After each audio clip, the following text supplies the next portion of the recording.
নমো নমঃ। সুপ্ৰভাতম। শ্ৰীমদ্ ভগবত গীতামৃত। আজি শ্ৰীমদ্ ভগবত গীতাৰ ৰাজগুহ্যযোগ নামৰ নৱম অধ্যায়ৰ ত্ৰয়োদশ সংখ্যক শ্লোক।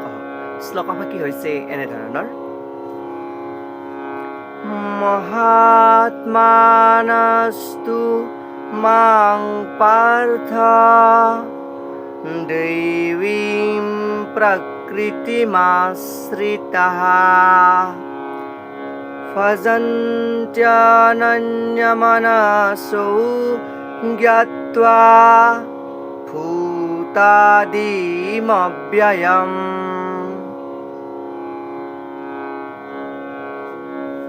এই বিশিষ্ট শ্লোকফাকিৰ বক্তা হৈছে শ্ৰীমদ্ ভগৱত শ্ৰীকৃষ্ণ। শ্লোকফাকিৰ অসমীয়া অৰ্থ হৈছে এনেধৰণৰ: হে পাৰ্থ, যিসকল মহযুক্ত মহাত্মা তেওঁলোক দৈবী প্ৰকৃতিত আশ্ৰিত আৰু তেওঁলোক সৃষ্টিৰ আদি আৰু অব্যয় পৰম পুৰুষ পৰমেশ্বৰ বুলি জানি সম্পূৰ্ণৰূপে মোৰ সেৱা ভক্তিৰ কামত আত্মনিয়োগ কৰে বুলি কোৱা প্ৰসংগত ভগৱান শ্ৰীকৃষ্ণই সখা অৰ্জুনৰ আগত এই বিশিষ্ট শ্লোকফাকিৰ অৱতাৰণা কৰিছে। শ্লোকফাকিৰ প্ৰসংগাৰ্থত ভাষ্যকাৰে উল্লেখ কৰিছে যে এই শ্লোকত এজন মহাত্মাৰ ৰূপ কেনেকৈ স্পষ্টভাৱে বৰ্ণনা কৰিব পাৰি তাকেই দাঙি ধৰিছে। মহাত্মাৰ প্ৰথম লক্ষণ হ'ল এই যে ইতিমধ্যে দৈবী প্ৰকৃতিৰ আশ্ৰয় লোৱা। তেওঁ আৰু জড়জগতৰ যি প্ৰকৃতিৰ অধীনত থকা কোনো কাৰ্যৰ অধীনত থকা নাই। এনেই এটা অৱস্থা কেনেকৈ পাব পাৰি সেই বিষয়ে ইয়াতে উপস্থাপন কৰিছে।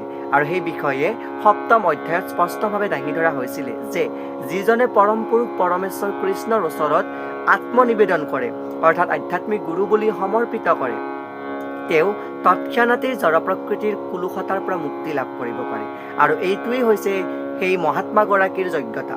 নিজৰ আত্মাটোৰ পৰম পুৰুষ পৰমেশ্বৰৰ প্ৰতি সমৰ্পণ কৰিলে জড়জগতৰ প্ৰকৃতিৰ নিয়ন্ত্ৰণৰ পৰা মুক্তি পাব পাৰি। আৰু এইটোৱেই হ'ল মুক্তি লাভৰ প্ৰথম সূত্ৰ। আৰু জীৱ ভগৱানৰ তটস্থ শক্তি, সেইবাবে জীৱই জড় শক্তিটিৰ কবলৰ পৰা মুক্তি পোৱাৰ লগে লগে পাৰমাৰ্থিক প্ৰকৃতিৰ আশ্ৰয় লাভ কৰে। আৰু পাৰমাৰ্থিক প্ৰাকৃতিৰ প্ৰদৰ্শনেই হ'ল দৈৱ প্ৰকৃতি। গতিকে পৰম পুৰুষ পৰমেশ্বৰৰ ওচৰত আত্মনিবেদন কৰাৰ দ্বাৰা অগ্ৰগতি লাভ কৰাৰ ফলতে মহাত্মাসকল পৰ্যায়ত উপনীত হৈ সেই মহাত্মালৈ ৰূপান্তৰিত হয় বুলি কৈছে। এয়েই উক্ত বিশিষ্ট শ্লোকফাকিৰ সৰল গুঢ়াৰ্থ। ধন্যবাদ।